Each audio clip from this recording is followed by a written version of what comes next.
Oke, oke. Kakak Susi, mungkin ini secara garis besarnya aja ya.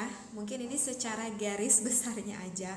Karena kalau terlalu spesifik nanti kayaknya kita harus benar-benar ikut kajian yang banyak sekali membahas tentang rumah tangga. Ini Teteh kasih tips aja secara universalnya aja, secara garis besarnya aja. Eh, di dalam rumah tangga itu Kakak Susi, jadi coba kita itu harus bisa saling memahami di dalam kita berkompromi. Kita tuh harus bisa saling memahami di dalam berkompromi, ya tentu antar pasangan suami dan istri gitu.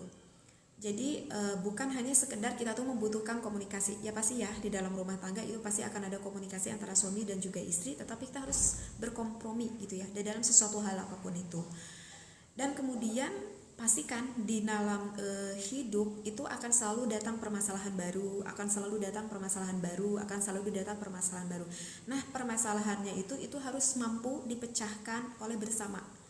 Jadi permasalahan apapun itu, mau permasalahan yang kecil, mau permasalahan yang besar, apapun itu harus bisa dipecahkan bersama. Berarti kalau harus dipecahkan bersama, berarti kan nanti ada komunikasi yang baik atau berkompromi antara suami dan juga istri. Jadi jangan istilahnya jangan ambil tindakan sendiri gitu. Jangan ambil tindakan sendiri seperti itu. Dan di dalam hal ini itu sangat disarankan sekali. Kita itu harus memahami kebutuhan pasangan kita. Kan mungkin kita sudah berumah tangga, semakin terus menambah waktu, menambah tahun gitu kan. Jadi kita harus memahami apa nih kebutuhan pasangan kita, yang kebutuhan pasangan itu kan semua dalam rumah tangga itu kan beda-beda. Nah, kita pahami setiap waktunya kita berjalan, oh inilah kebutuhan istri, ini kebutuhan suami, seperti itu. Jadi kalau misalkan di dalam komunikasi pun itu harus jelas. Kalau misalkan ada permasalahan harus tuntas, jangan didiamkan. Jadi jelas, tuntas. Kemudian coba saling duduk, saling dengarkan. Siapa yang duduk yang mendengarkan? Apakah istri kepada suaminya? Enggak. Bukan hanya sekedar istri kepada suaminya juga sama, harus duduk, harus dengarkan. Istri juga sama, harus duduk, harus mendengarkan. Gitu. Saling duduk, saling mendengarkan. Pikiran terbuka. Gitu. Pikiran kita terbuka akan pendapat masing-masing. Kita denger ini, kalau kata istri permasalahan ini, Mas kalau menurut aku sih begini. Kata suaminya begini. Oke, rundingin bareng, ngobrol bareng, nanti kita beresin permasalahannya. Jadi kan nanti mau apapun itu enak kan, nanti endingnya bareng-bareng. Jadi nantinya gak saling salahin gitu antara suami sama istri itu, gak saling salahin. Itu mungkin ya untuk tips yang pertama, kita harus bisa paham untuk berkompromi antara suami dan juga istri. Terus apalagi ya, coba deh dalam rumah tangga itu, karena ini kan dua sosok berbeda ya, antara laki-laki dan perempuan itu kan dua sosok yang berbeda. Dan pasti setiap orang itu mempunyai isi hati dan mempunyai emosi seperti itu. Tunjukkan, gak perlu ragu seorang suami menunjukkan rasa emosinya kepada istrinya, gak perlu ragu gitu. Meluapkan isi hatinya kepada istrinya gak perlu ragu. Begitu juga sebaliknya, istri kepada suaminya gitu, luapin aja isi hatinya, luapin aja gitu emosinya gitu. Jadi terkadang kan misalkan gini nih contoh, suaminya itu gak senang banget kalau misalkan diperlakukan apa gitu oleh istrinya. Aku gak senang gitu kalau misalkan istrinya melakukan hal itu pada suaminya. Begitu juga istrinya tuh gak senang kalau misalkan suaminya berlaku tindakan seperti gimana gitu kepada dirinya, kepada istrinya. Kalau gak senang ya jangan ditahan di dalam hati, jangan ditahan, bilangin aja, omongin aja gitu. Aduh kalau diomongin takutnya nanti gak enak, daripada kita nanti sakit hati sendiri ya. Nanti kan pasangan kita gak bisa memahami kita gitu. Karena gak semua orang itu bisa langsung memahami dengan apa yang diinginkan oleh hati gitu. Itu kebanyakan perempuan loh.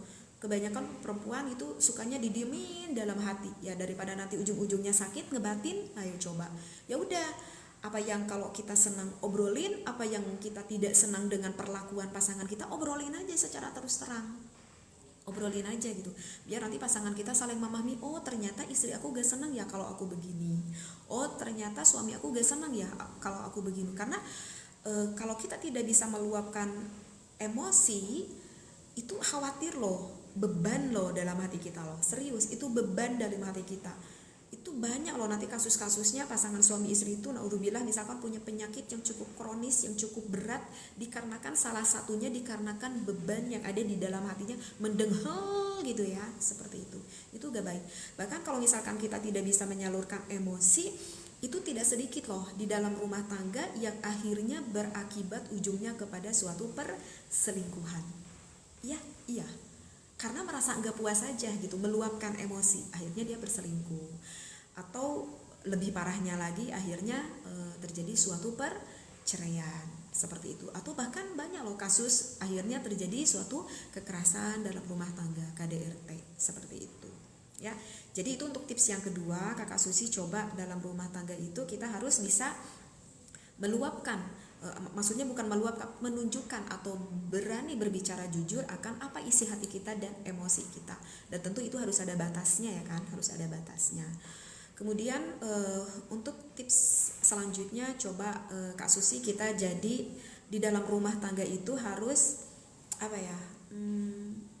pupuk rasa percaya dalam hati kita, pupuk rasa percaya dalam hati kita kepada pasangan kita masing-masing. Suami percaya pada istrinya, istri percaya pada suaminya, dan itu tidak mudah. Dan itu bisa saling memupuk rasa kepercayaannya itu tentu dengan berjalannya waktu dalam kita berumah tangga. Semakin kita terus berjalan waktu rumah tangga, semakin terus kita berjalan waktu rumah tangga, oh kita udah tahu gelagat istri, kita udah tahu gelagat suami, oh begini karakter suami, begini karakter istri. Sedikit-sedikit itu bisa semakin menambah rasa kepercayaan kepada pasangan kita.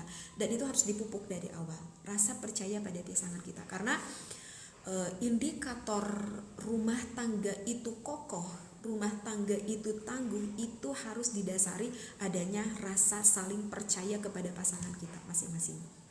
Jadi kalau rasa kepercayaan pada pasangan itu sebetulnya tidak tentang perselingkuhan juga sih, nggak tentang perselingkuhan juga gitu. Kasusnya nggak tentang perselingkuhan juga gitu.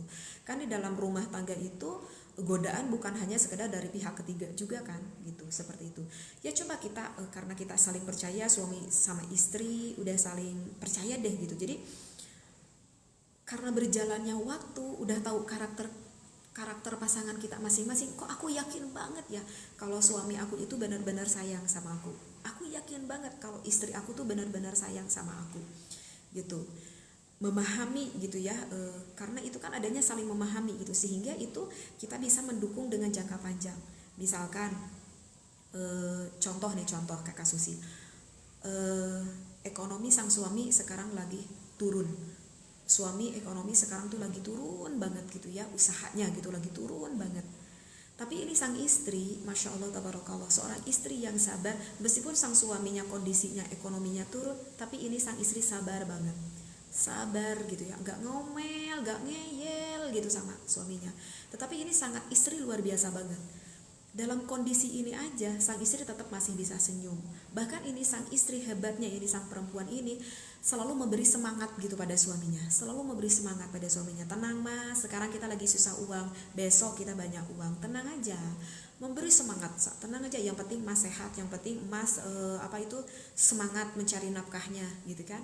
Itu Masya Allah, itu istri bilang seperti itu, dorongan energi yang begitu kuat sekali nanti pada suaminya. Apalagi istri yang lebih hebat lagi, yang ketiga gimana, istrinya bilang sama suaminya, mas aku kasih solusi nih, gimana mas, kan kemarin kita usaha gak lancar ya, gimana kalau kita ganti usaha nih, aku punya ide nih, usaha ini gimana nih. Itu kan memberi motivasi gitu kepada sang suaminya. Nah ketika sang istri melakukan hal-hal itu kepada sang suaminya tanpa disadari oleh istrinya, bahwa itu sang suami akan lebih percaya lagi kepada istrinya kalau istrinya itu benar-benar menyayanginya. Meskipun udah dicoba sama Allah kondisi ekonomi yang rendah, tapi istri aku masih tetap setia, masih tetap sayang, masih tetap menghormati aku, bahkan selalu memberikan semangat pada aku. Dan itu memang harus ada prosesnya, ada tahap-tahapnya. Seperti itu Kakak Susi.